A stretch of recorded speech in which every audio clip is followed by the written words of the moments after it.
মরণ পাখি যে দিন এসে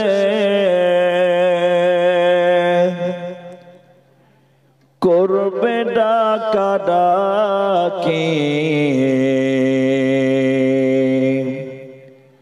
থেমে যাবে জীবন তোমার, বন্ধ হবে আখি।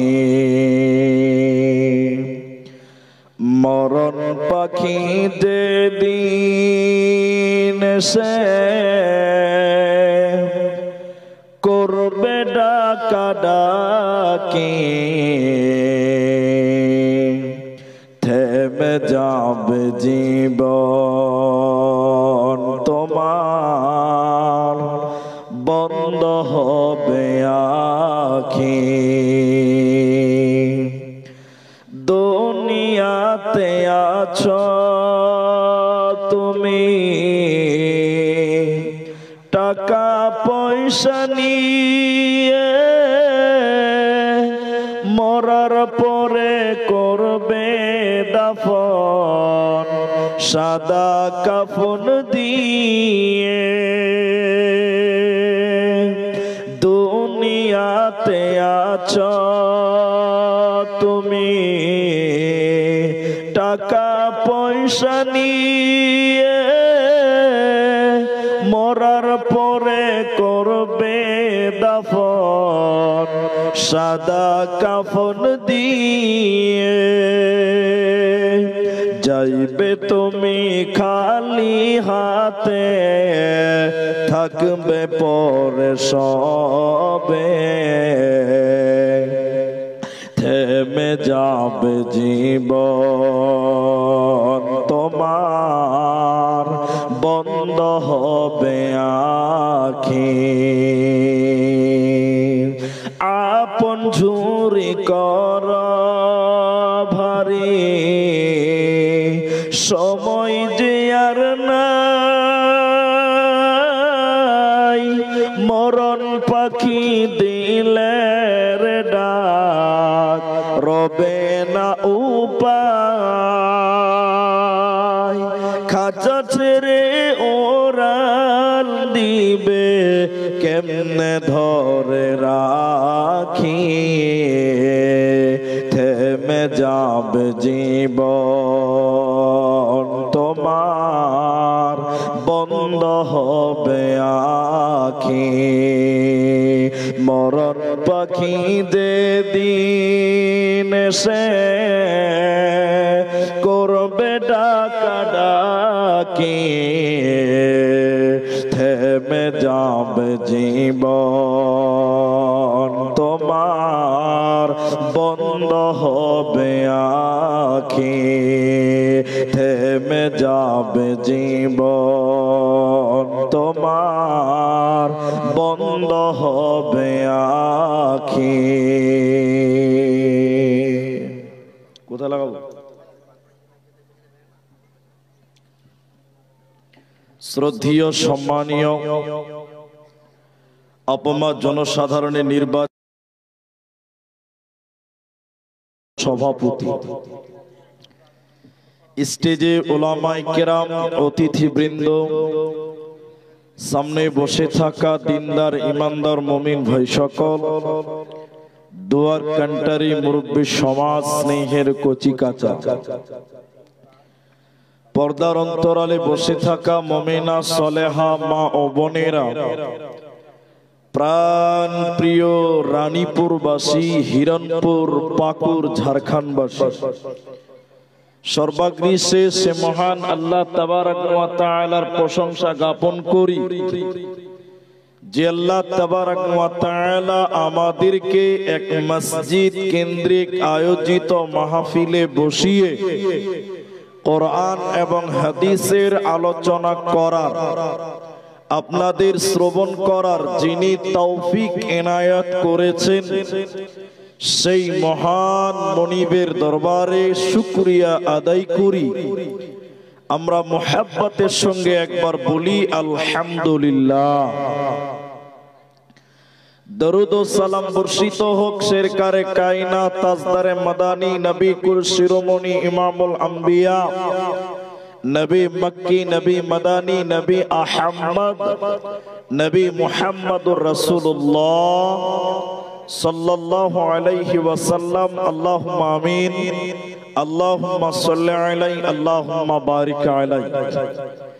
मोहतरम भाइयों, आजीज व बुजुर्गो, दोस्तों, कुरानुल करीम सूरा আনআমের 151 নম্বর আয়াতের কিছু অংশ তেলাওয়াত করেছি এবং হাদিসে নববী থেকে একটি মাত্র হাদিসের টুকরো পাঠ করেছি। উল্লেখিত আয়াত এবং হাদিসকে কেন্দ্রবিন্দুর মধ্যে রেখে কিছু কথা রাখবো, যদি আল্লাহ তৌফিক দেন তো। আলাইহি তাওয়াক্কালতু ওয়া ইলাইহি উনীব। আমি আপনাদের সামনে পিতা মাতা, তাদের করণীয়, পিতা মাতার গুরুত্ব, সন্তানের প্রতি পিতা মাতার দায়িত্ব, সে ব্যাপারে কিছু কথা তুলে ধরার চেষ্টা করব ইনশাআল্লাহ। তার পাশাপাশি মসজিদের উন্নতি কল্পে জালসা, সেদিকেও আমাকে লক্ষ্য রাখতে হবে। অর্থাৎ আমাকে যে মূল দায়িত্ব দেওয়া হয়েছে সেদিকেও আমি লক্ষ্য রাখবো ইনশাআল্লাহ। মনে রাখবেন, আমরা প্রত্যেক ব্যক্তি নিজের নিজের দিক থেকে আমরা দায়িত্বশীল। আমরা প্রতিটা মানুষ আমরা দায়িত্বশীল। কেউ সমাজের দায়িত্ব নিয়েছে, কেউ বাড়ির দায়িত্ব নিয়েছে, কেউ ব্যবসার দায়িত্ব নিয়েছে। প্রতিটি মানুষকে তার দায়িত্ব সম্পর্কে আল্লাহ সুবহানাহু ওয়া তাআলা জিজ্ঞাসা করবেন। আল্লাহ সুবহানাহু ওয়া তাআলা প্রতিটি মানুষকে তার ডিউটি সম্পর্কে জিজ্ঞাসা করবেন যে আমি আল্লাহ তোমাকে যা ডিউটি দিয়েছিলাম, যা দায়িত্ব দিয়েছিলাম, তা পুঙ্খানুপুঙ্খভাবে পালন করেছো কিনা, মেনে চলেছো কিনা, সে ব্যাপারে আল্লাহর কাছে আপনাকে আমাকে জবাব দিতে হবে। কিন্তু বর্তমান সময়ে আমাদের যা হালাত, আমাদের যা অবস্থা, মনে হচ্ছে যে আমাদেরকে কোনো দায়িত্ব দেওয়া হয়নি। আপনি কথাটা খারাপ মনে করিয়েন না। কুকুরের 3টি খাসনাত আছে। কুকুর বা কুত্তার 3টি অভ্যাস আছে। সেই 3টে কি? খাও, কামাও আর বাচ্চা পয়দা করো। কুকুরের কটা অভ্যাস বলুন আপনারা? 3টি। আপনারা বলুন। 3টি। খাও, কামাও আর বাচ্চা পয়দা করো। সমাজের দিকে এখন তাকিয়ে দেখলে মনে হয় মানুষেরও মাত্র এই 3টি কাজ, আর মনে হয় কোনো কাজ নাই। এখন মানুষের অভ্যাস হয়েছে খাও, কামাও আর বাচ্চা পয়দা করো। তা আল্লাহ যে তোমাকে পাঠিয়েছে কিছু দায়িত্ব দিয়ে, কিছু ডিউটি দিয়ে, কিছু কাজ দিয়ে, এই কথাগুলো আমরা ভুলে গেছি। আমরা দুনিয়াতে আমরা ভুলে গেলাম যে আল্লাহর কাছে আমি দায়িত্বশীল। আপনি বাড়ির গার্জেন, আপনি পিতা, আপনি কোন মেয়ের বাপ, আপনি কোন ছেলের বাপ, আপনি কোন স্ত্রীর স্বামী, তা আপনি যে দায়িত্বশীল, আল্লাহ আপনার এই দায়িত্ব সম্পর্কে জিজ্ঞাসা করবে। সেজন্য আপনি তৈরি হয়ে যান। আর যদি মনে করেন যে না আমার কাজ ছিল বাচ্চা জন্ম দেওয়া, ভাই জন্ম দিলেই কোনোদিন বাপ হওয়া যায় না। জন্ম একটা পাগলও দিতে পারে, জন্ম দিলেই মা হওয়া যায় না। একটা পাগলিও তার বাচ্চা প্রসব করতে পারে। তাহলে জন্ম দিলেই মা হওয়া যায় না, পেটে ধারণ করলে মা হওয়া যায় না, জন্ম দিলে বাপ হওয়া যায় না। বাপের মতন ডিউটি, দায়িত্ব পালন করার নাম হলো বাপ। খালি জন্ম দিলেই বাপ হওয়া যায় না, সন্তানদেরও কিছু করণীয় আছে। আল্লাহ তাবারাক ওয়া তাআলা যেরকম ছিল এরকম রাখেন ভাই, একটু ইকো দিবেন। আল্লাহ তাবারাক ওয়া তাআলা কোরআনের ভিতরে বাবা মায়ের ব্যাপারে অনেক কথা বলেছেন আল্লাহ সুবহানাহু ওয়া তাআলা। তার মধ্যে সূরা আনআমের 151 নম্বর আয়াতের কিছু শব্দ আপনার সামনে তুলে ধরি, তাহলে বুঝতে পারবেন। আল্লাহ 10টা কথা বলেছেন। তার প্রথম কথা আমার আগে আব্দুল মুঈদ মাদানী সাহেব তিনি বললেন, আমি ওইটা আর বলবো না, দ্বিতীয় নম্বরটাই আমার আলোচনা। আল্লাহ তাবারাক ওয়া তাআলা বলেন, বিসমিল্লাহির রহমানির রহিম ওয়াবিল ওয়ালিদাইনি ইহসানা ওয়ালা তাকতুলু আওলাদাকুম মিন ইমলাক। আল্লাহ তাবারাক ওয়া তাআলা বলেন, হে পৃথিবীর সন্তান সন্ততিরা, হে পৃথিবীর ছেলে মেয়েরা, তোমরা তোমাদের পিতা মাতার সঙ্গে সদাচরণ করো, তোমরা মাতা পিতার সঙ্গে ভালো ব্যবহার করো। খবরদার পিতা মাতার সঙ্গে ধুমকে কথা বলিও না। তোমরা যদি পিতা মাতার সঙ্গে দুর্ব্যবহার করো, আল্লাহ তোমাদের উপরে নারাজ হয়ে যাবে। আল্লাহ তাবারাক ওয়া তাআলা তোমাদের উপরে নারাজ হয়ে যাবেন, রাগান্বিত হয়ে যাবেন। এজন্য আল্লাহ তাবারাক ওয়া তাআলা বলেন, ওয়াবিল ওয়ালিদাইনি ইহসানা। হে পৃথিবীর সন্তানেরা, হে পৃথিবীর ছেলে মেয়েরা, তোমরা তোমাদের পিতা মাতার সঙ্গে ভালো ব্যবহার করো, নম্র ব্যবহার করো, তাহলে আল্লাহ তোমাদেরকে জান্নাতে দেবে, অন্যথায় জান্নাত পাওয়া যাবে না, যাবে না।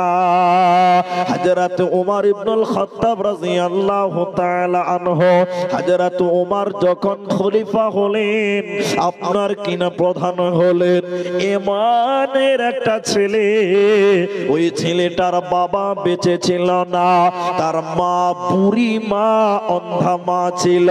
এই ইমানের ছেলেটা মনে মনে নিয়ত করলো, আমি আল্লাহর ঘর জিয়ারতে যাব, আমি হজ করতে যাব। এই ছেলেটা হজের জন্য যাবতীয় প্রিপারেশন নিলেন। হজের জন্য যাবতীয় প্রস্তুতি নেওয়ার পর এই ছেলেটা তার বুড়ি মাকে বলতে গেল, বুড়ি মায়ের কাছে দিয়ে বলছে, আম্মু জান, আমি আল্লাহর ঘর জিয়ারতে চললাম, আমি হজ করতে চললাম, মা আপনি আমার জন্য দোয়া করে দেন। বুড়ি মা তখন বলেছিলেন, ও বেটা রে, আমার জীবনে বড় আশা ছিল বেটা, আমার জীবনে বড় শখ ছিল বেটা, আমি আল্লাহর ঘর জিয়ারতে যাব, আমি হজ করতে যাব বেটা, তুমি আমাকে সঙ্গে করে নিয়ে চলো। এবার এমানের এই ছেলেটা তার বুড়ি মাকে পিঠে করে বেঁধে নিয়ে এমান থেকে মক্কা চলে এলো তার মাকে নিয়ে। মক্কাতে আসার পর হজের যাবতীয় কাজ সমাপনী দিল।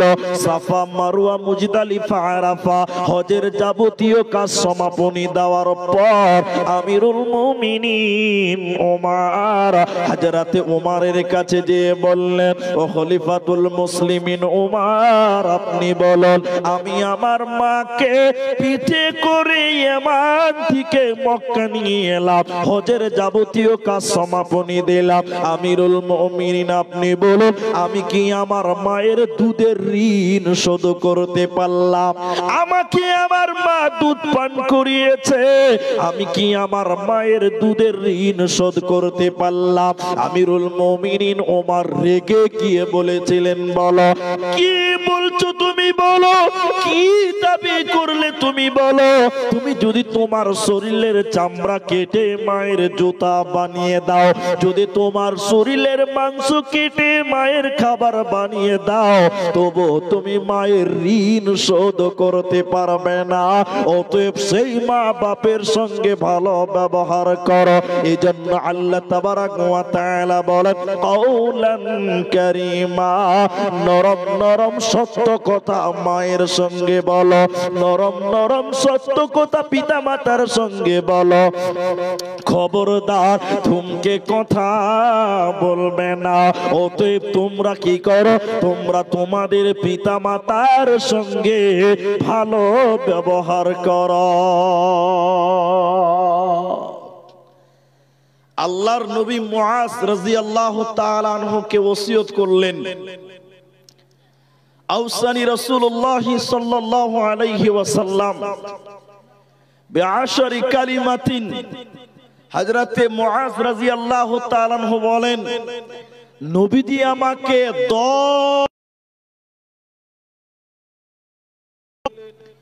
10টা ব্যাপারে আমাকে ওসিয়ত করেছিলেন আল্লাহর নবীকে।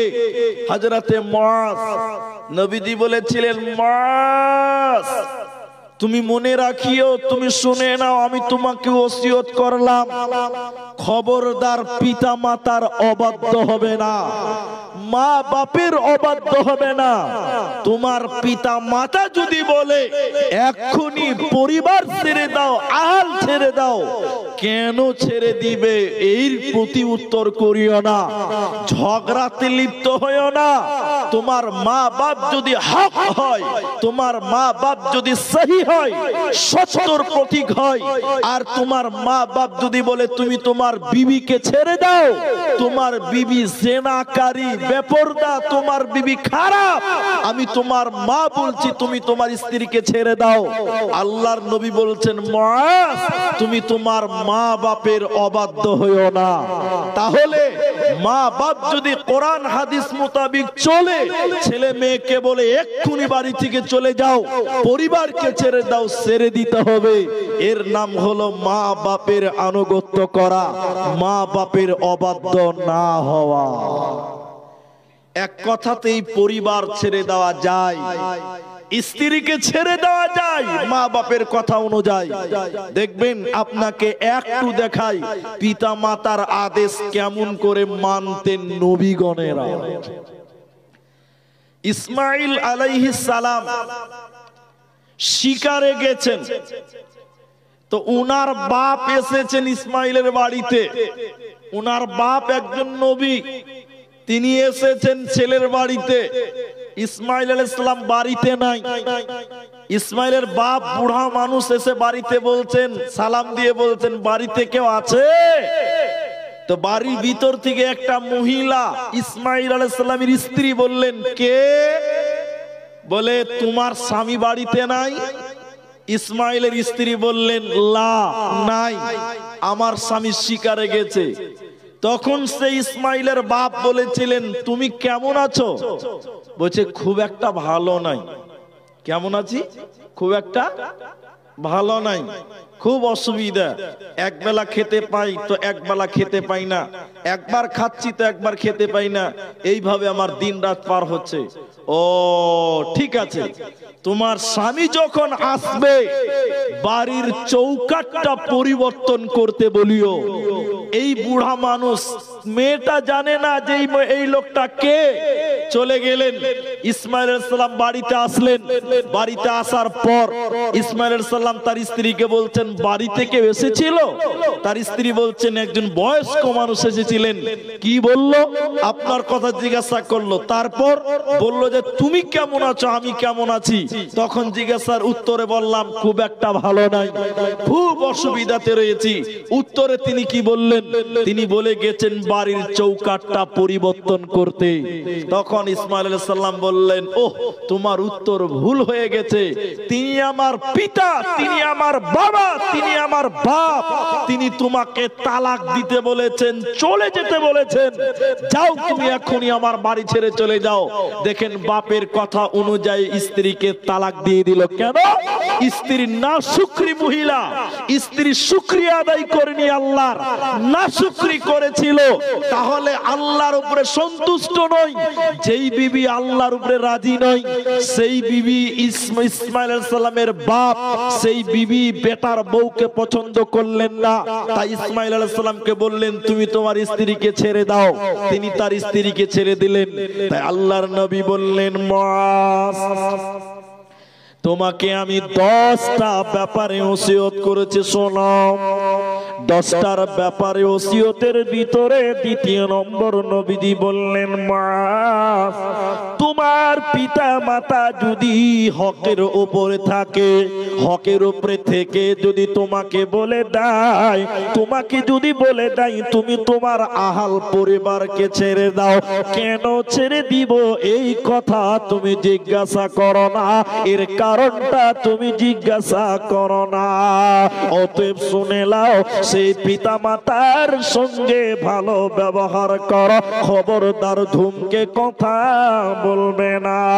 আল্লাহর নবী সাল্লাল্লাহু আলাইহি ওয়াসাল্লামের কাছে, নবীজির কাছে একজন সাহাবী এসে বললেন, ইয়া রাসূলুল্লাহ, দয়ার নবী গো, বাবা মা কাকে বলে দেখলেন? সাহাবী এসে বললেন, ইয়া রাসূলুল্লাহ, সবচেয়ে ভালো কাজ কি আপনি বলুন, সবচেয়ে দামি কাজ কি আল্লাহর নবী আপনি বলুন, আল্লাহর কাছে উত্তম কাজ কি বলে দেন। বিশ্ব নবী বললেন, সাহাবী শুনে নাও, সঠিক সময়ে নামাজ কায়েম করা, সঠিক সময়ে নামাজ কায়েম করা সবচেয়ে দামি কাজ। সাহাবী আবার জিজ্ঞাসা করলেন, ইয়া রাসূলুল্লাহ, আল্লাহর কাছে সবচেয়ে পছন্দনীয় কাজ এরপরে কোনটি আপনি বলুন। নবীজি বললেন, পিতা মাতার সঙ্গে ভালো ব্যবহার করা। তাহলে পিতা মাতার সঙ্গে ভালো ব্যবহার করা সবচেয়ে ভালো কাজ, সবচেয়ে দামি কাজ। ওতে তোমরা ব্যবহার করো। হযরতে আবু তুফাইল রাদিয়াল্লাহু তাআলা আনহু, তিনি হযরতে আলী রাদিয়াল্লাহু তাআলা আনহুর কাছে এসে বললেন, হে আলী, নবীর জামাই, নবীজি আপনাকে কি এমন জিনিস দিয়েছে যা অন্য কাউকে দেয়নি? আলী, রাসূল আপনাকে কি বলেছে যা অন্য কাউকে বলেনি? যেহেতু তিনি আপনার শ্বশুর, আপনাকে আপনার শ্বশুর নবীজি কি দিয়েছে যা অন্য কাউকে দেয়নি? হযরত আলী বললেন, আমাকে আমার শ্বশুর আল্লাহর নবী তেমন কিছু দেয়নি যা তোমাদেরকে দেয়নি, তবে হ্যাঁ, আল্লাহর নবী আমাকে একটা চিঠি দিয়েছেন, একখানা পত্র দিয়েছেন, যেই চিঠিটা আমার তলোয়ারের খাপের ভিতরে ভরা আছে। আবু তুফাইল বললেন, পড়ো। চিঠিতে আল্লাহর নবী কি লিখেছে তুমি পড়ো। হযরতে আলী রাদিয়াল্লাহু তাআলা আনহু নবীর দেওয়া চিঠিটা খুলে পড়তে লাগলেন। আল্লাহর নবী ওই চিঠিতে 4খানা কথা লিখেছেন, 4টা কথা। ওই 4টার ভিতরে একটা হলো, আলী রে শুনে নাও, বৃদ্ধ কিংবা বৃদ্ধা অবস্থায়, বুড়ি কিংবা বুড়া অবস্থায় যারা তার বাবা মাকে পেল, তার আব্বা মাকে পেল, আর তাদের সেবা যত্ন করলো না, তাদের কথা শুনলো না, তাদেরকে বাড়ি থেকে বের করে দিল। বুড়ি কিংবা বুড়া বাপ মাকে যারা বৃদ্ধাশ্রমে পাঠিয়ে দিল, বাড়ি থেকে বের করে দিল, বাবা মাকে খেতে দিল না, থাকতে দিল না, আল্লাহর নবী বলেছেন ওই চিঠির আল্লাহ তাদের প্রতি লানত করেছে, আল্লাহ তাদের প্রতি গজব নাজিল করেছে, লানত করেছে। আল্লাহ তাদেরকে জান্নাতে দেবে না, পাবে না, পাবে না। ওতে পিতা মাতার অবাধ্য কোনোদিন হবে না। পিতা মাতার কথা মতো তোমরা দুনিয়াতে চলো।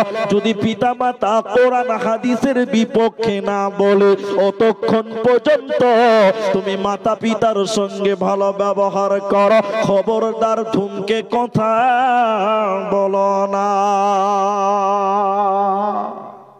তবে এখনকার ছেলে মেয়েরা বাবা মার কথা শুনে না, শুনতে চায় না।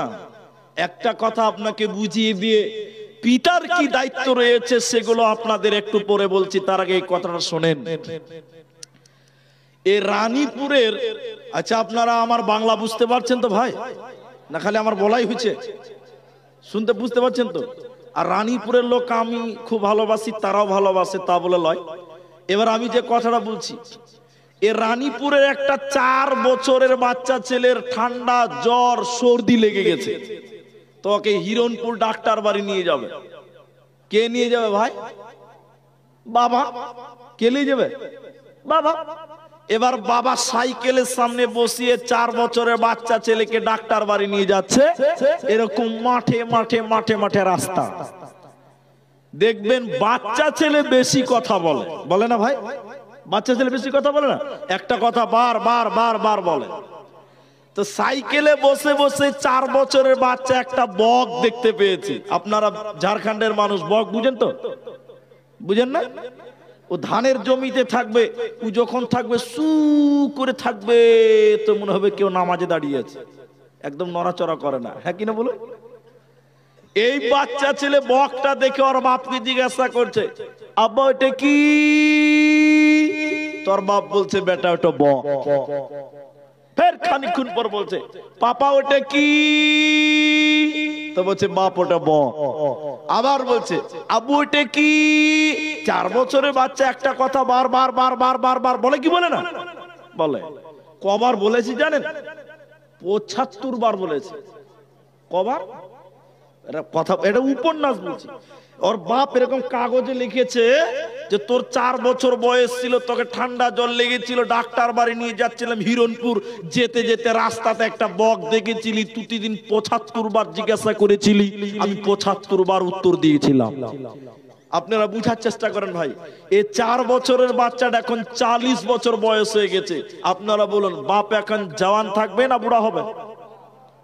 বুড়া হয়ে গেছে বাপ, চোখে দেখতে পাই না, কানে শুনতে পাই না, হাঁটতে পাই না, চেক হোল ঢিল হয়ে গেছে, প্যারালাইসিস হয়ে গেছে। বুঝতে পারছেন কিনা? বিভিন্ন রকম রোগ, জ্বরে কোকড়াচ্ছে বাড়িতে, জ্বরে বাড়িতে কোকড়াচ্ছে, বেমারি মানুষ। আচ্ছা বলুন, এই বুড়া বাপকে ডাক্তার বাড়ি নিয়ে যেতে হবে, কে নিয়ে যাবে ভাই? বেটা নেবে কিনা? কিন্তু এখনকার বেটারা লিছে, বাপ কোকড়াইছে বাড়িতে, দেখছে কিন্তু খেয়াল করছে না। হ্যাঁ কিনা বলুন? সবাই যখন পাড়াতে বলছে, তখন ওই চ্যাংড়া, এই 40 বছরের ছেলেটা এখন বুড়া হয়ে গেছে, বড় হয়ে গেছে, ই তখন সাহায্য করতে না পেরে বাড়িতে এসে বুড়ি মাকে বলছে, মানে রাগের মাথাতে কি বলছে, ওর হুঁশ নাই। মানে বলছে, আমার বাপকে রেডি করে দে, আমি এখন ডাক্তার বাড়ি নিয়ে যাবো। বাপকে ধমক মেরে দিয়েছে, ওর বুড়ি মা ওর বাপকে কোন রকম করে লুঙ্গিটা পরিয়ে দিয়েছে। এবার ছেলে চললো, ওই ছেলেটার বাপকে নিয়ে চললো হিরণপুরে ডাক্তার দেখাতে।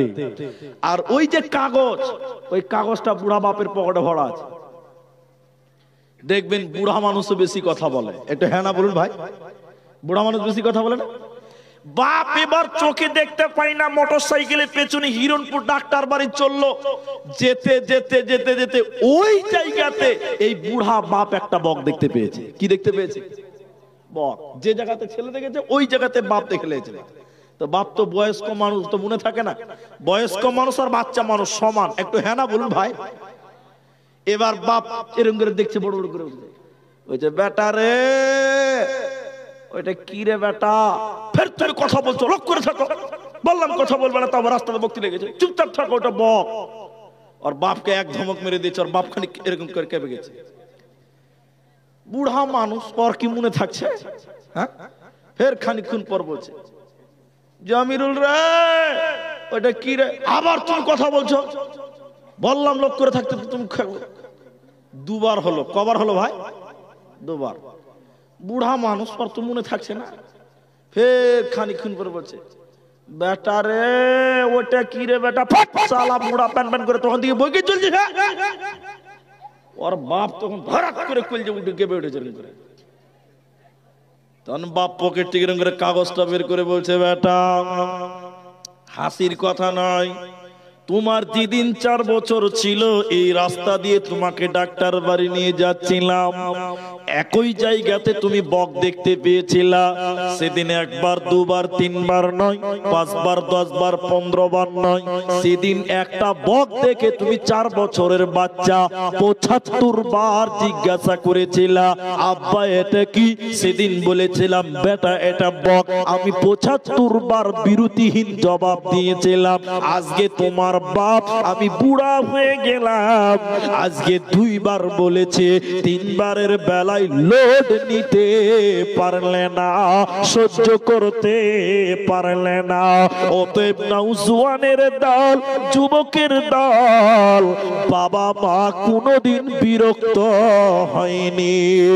তুমি বাপের কোলে পেশাব করেছো, মায়ের কোলে তুমি পেশাব করেছো, রাত্রি বেলায় মায়ের বিছানাতে তুমি পেশাব করেছো। সেদিন বাবা মা যদি বিরক্ত হতো, আজকে এত বড় জওয়ান তুমি হতে পারতে না। মা কোনোদিন বিরক্ত হয়নি, তোমাকে পেশাবের জায়গা থেকে সরিয়ে দিয়ে তোমার মা পেশাবের উপরে ঘুমিয়েছে। অতএব মা কোনোদিন, বাবা কোনোদিন বিরক্ত হয় না। আজ তোমার বাবা বুড়া হয়ে গেছে, তোমার বাবা চলতে পারে না, তোমার মা চলতে পারে না, হয়তো বাড়িতে পেশাব করে দিচ্ছে। অনেক বুড়া বাবা মাকে সন্তানেরা মারছে। আল্লাহর নবী বলেছেন, আল্লাহ তাদের উপরে লানত করে যারা বৃদ্ধ বাবা মায়ের উপরে অত্যাচার করে, ওরা জান্নাতে যাবে না, পাবে না। অতএব বুড়া মা বাপের অবাধ্য হয়ো না, ওদেরকে ধুমকে কথা বলিও না। ওয়াকুল্লাহুমা কাওলান কারীমা, নরম নরম সত্য কথা মায়ের সঙ্গে বলো, ভালো ব্যবহার বাপের সঙ্গে বলো, খবরদার ধুমকে কথা বলবে না। এরি নাম্বার জান্নাত কোথায়? বলে হুমা জান্নাতুকা, মা বাপ তোমার জান্নাত, মা বাপ তোমার জাহান্নাম। বলুন সুবহানাল্লাহ। মা বাপ তোমার জান্নাত। দুনিয়াতে জান্নাত ক্রয় করতে চাও তো মা বাপের সেবা করো, মা বাপের পেশাব পরিষ্কার করো, তাদের গোসল করিয়ে দাও। তোমার বাবা বয়স হয়ে গেছে, তার পিঠে ময়ল জমে গেছে, নোংরা লেগে গেছে, গোসল করতে পারছে না, তুমি তোমার বুড়া বাপকে গোসল করিয়ে দাও, কুচলিয়ে দাও, তাকে তেল মাখিয়ে দাও, জুতা পরিয়ে দাও। আল্লাহর আরশ পর্যন্ত খুশি হয়ে যাবে। বলুন সুবহানাল্লাহ। কিন্তু বাবাকে বাপ হতে হবে আগে। আগে বাপ হতে গেলে কিছু কাজ করতে হয়। এদিকে দেখেন, আল্লাহ নবী বলেছেন, ছেলে মেয়েরা বাপের কাছে 3টা জিনিস পাবে। কটা পাবে? একটু বলুন না রে ভাই। 3টা। 1, এদিকে দেখেন, আপনি আমি বাবা হয়েছে, আমাদের কি দায়িত্ব রয়েছে? দায়িত্ব 3টি আল্লাহ নবী বললেন। 1, যখন তোমার বাচ্চা জন্ম নিবে তখন তুমি তার সুন্দর নাম রাখো। তাহলে বাপ মায়ের জন্য প্রথম কি কাজ করা? নাম রাখতে হবে। নাম কি নাম? অনেক ছেলের নাম আছে বল্টু, নাই? এরা কথা বলে নাই। কোন বাপ যদি ছেলের নাম বল্টু রাখে, এটা বাপের দায়িত্ব হলো? বিয়ে পড়াতে যাচ্ছি ভাই, বিয়ে পড়াতে যাচ্ছি, বুঝি মেয়ের নাম কি? বুঝি পিঙ্কি। তখন মনে মনে বুঝি চফের মাদ্রাসা পড়তে যাবো, পিঙ্কি মানে কি ওটা খুঁজে আসবো আগে। মুলবিরা পিঙ্কি মানে খুঁজে পেছে না, পাচ্ছে। আপনারা বলো। আল্লাহ নবী বলেন, বাপ তোমার 3টা কাজ আছে। প্রথম কাজ, বাচ্চা জন্ম দেওয়া সহজ। বাচ্চা জন্ম পাগলাও দিতে পারে, পাগলও দিতে পারে। তবে শুনে নাও, তোমাকে 3টা কাজ করতে হবে। বাচ্চা জন্ম নিলে বাপকে প্রথম সুন্দর নাম রাখতে হবে। নামের ভিতরে যেন শিরক না থাকে, নামের অর্থ যেন ভালো হয়। কথা বুঝতে পারলেন আপনারা? আমার কাছে নাম নিতে এসেছে একজন, এখনো আছে। সেদিন ফোন করে বলছে হুজুর নাম বলে দেন। আমি বলছি শোনেন, তখন আমি বললাম সবচেয়ে পছন্দনীয় নাম হলো আব্দুল্লাহ। কি নাম রাখবো? ঘরে ঘরে আব্দুল্লাহ হয়ে যাক, কোনো গুনাহ হবে না। পাড়ায় পাড়ায় আব্দুল্লাহ হয়ে যাক, কোনো গুনাহ হবে না। তখন বলছে মুনি সাহেব আব্দুল্লাহ নাম চলবে না, আমাদের পাড়াতে 3টা আছে। কটা আছে? 3টে। তাহলে আব্দুর রহমান, ওই যে না তাও চলবে না, খালাতো ভাইয়ের নাম। আব্দুল সাত্তার ফুফুতো ভাইয়ের নাম। যেটাই নাম বলছি বলছি ওইটাই আছে, চলবে না। বলছে তাহলে কি নাম লিবা? বলছে এমন একটা নাম বলেন এলাকাতে নাই। তখন আমি বললাম তাহলে জাহান্নামী রাখো। বলে এটাই ঠিক আছে, এইটা কোথাও না, এই নাম কোথাও না।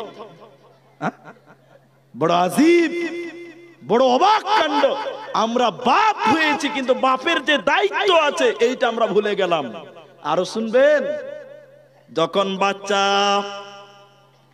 হালকা বড় হবে, বসতে শিখবে, বুঝতে শিখবে, 4, 5, 7 বছর, তুমি তাকে শিষ্টাচার শিক্ষা দাও। শিষ্টাচার কি? শিষ্টাচার মানে এদিকে তাকান, আমার দিকে তাকান। আপনার বেটা 5 বছর এই কথা বলতে শিখেছে, আপনার সঙ্গে রাস্তায় হাঁটছে, আপনার ভাইকে দেখেছে, তখন আপনি বলুন আব্বু বেটা ওটা তোমার চাচা, সালাম করো, সালাম দাও। এর নাম হলো আদব, এর নাম কি? শিষ্টাচার। এখন কি করছে? টাটা। কি হবে বলুন, কি হবে? এটা শিষ্টাচার। ইহুদিদের নীতি, খ্রিস্টানদের নীতি, এটা মুসলমানের নীতি হতে পারে না। বেটা দোয়া পড়ো, ঘুমাতে যাচ্ছে দোয়া পড়ো। বলছে কি দোয়া পড়বে? মা বলছে বলো বেটা গুড নাইট। এটাই নাকি দোয়া? আল্লাহর ফেরেশতারাও ইংরেজিতে দোয়া লিখবে তোমার আমলনামায়, ইংরেজিতে লিখবে। জি বাপ মা তোমাদের করণীয় জিম্মেদারি আছে কি? তাকে শিষ্টাচার শিক্ষা দাও, আদব শিক্ষা দাও। আমি খুব বেশি সময় নিতে পারবো না, আমার আরো ডিউটি আছে। নাম্বার 3 শুনেন, এ ভাই শুনেন, যখন ছেলে সাবালক হবে, মেয়ে যখন সাবালক হবে, মেয়ের জন্য ভালো একটা ছেলে দেখে মেয়েটার বিয়ে দিয়ে দাও। তাহলে মেয়েকে কি করতে হবে? বিয়ে দিতে হবে। তাহলে ভালো একটা ছেলে মেয়ে দেখে জোড়া মিলিয়ে দিতে হবে, বিয়ে দিয়ে দিতে হবে। এখন কিছু কিছু মেয়ের বাপ বলছে যে মেয়ে যদি পালিয়ে বিয়ে করে তাতেই ভালো, খরচ লাগবে না। সহজ পথ অবলম্বন করছেন। বাপ আরো কিছু জিম্মেদারি আছে, শুনেলেন। আল্লাহর নবী বলেছেন, একাধিক হাদিসের ভিতরে পাওয়া যায়, তোমার কি দায়িত্ব রয়েছে যখন তোমার বাচ্চার বয়স হলো 7 বছর। এদিকে তাকিয়ে থাকেন ভাই, যখন তোমার ছেলের বয়স 7 বছর, যখন তোমার বাচ্চি মেয়েটার বয়স 7, তখন তুমি মেয়েটাকে নামাজ পড়তে বলো। আম্মু নামাজ পড়ো, আব্বু নামাজ পড়ো, বেটা নামাজ পড়ো, বেটি নামাজ পড়ো। আব্বু বলবেন 7 বছরে, আব্বু বলবেন 8 বছরে, আব্বু বলবেন 9 বছরে। 9 বছর পর্যন্ত যদি নামাজ না পড়ে, এবার 10 বছর হয়ে গেছে, এখনো নামাজ পড়ছে না, তুমি বাপ, তুমি গার্জেন, তুমি পিতা। আল্লাহর নবী বলেন 10 বছরের বাচ্চা যদি নামাজ না পড়ে, ওই বাচ্চাদেরকে পিটিয়ে পিটিয়ে নামাজ পড়াও, পিটিয়ে মেরে মেরে নামাজ পড়াতে হবে। অতএব বাবা, তোমার ছেলে আজকে 15 বছর এখন পর্যন্ত নামাজ পড়ে না, তার মানে তুমি বাপ, তুমি ডিউটি পালন করলে না, পিতার দায়িত্ব পালন করলে না। আল্লাহর নবী বলেন 10 বছরের বাচ্চা যদি নামাজ না পড়ে, ওকে পিটিয়ে মেরে মেরে মসজিদে নিয়ে যেতে হবে। এখন অধিকাংশ বাপ নিজের ছেলেকে নামাজ পড়তে বলে না, বলছে এরা বলে না, বলছে। হাজী সাহেব হজ করে এসছে 5 লাখ টাকা দিয়ে, ক লাখ বলুন? 5 লাখ টাকা দিয়ে হজ করে এসছে।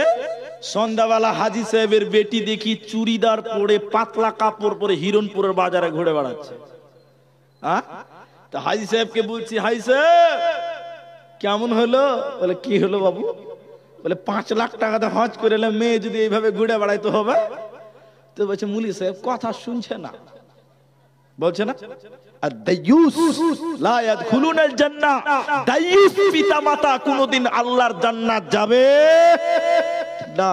তুমি বাপ, তোমার ছেলে নামাজ পড়ে না, তুমি কিসের জন্য বাপ? আল্লাহর নবী বলেছেন পিটিয়ে তুমি তাদেরকে নামাজ পড়াও যখন তার বয়স 10, আর তুমি তার বিছানাকে পৃথক করে দাও, আলাদা করে দাও। 10 বছরের বাচ্চাদের বিছানা আলাদা করে দিতে হবে। কি করবেন?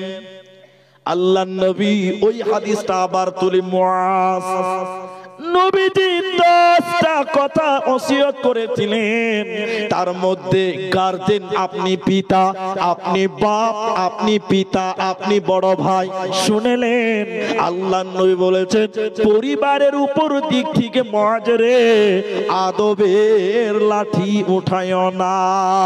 10টা ওসিয়ত করেছিলেন নবীজিকে, নবীজি মুআজকে, মুআজ রে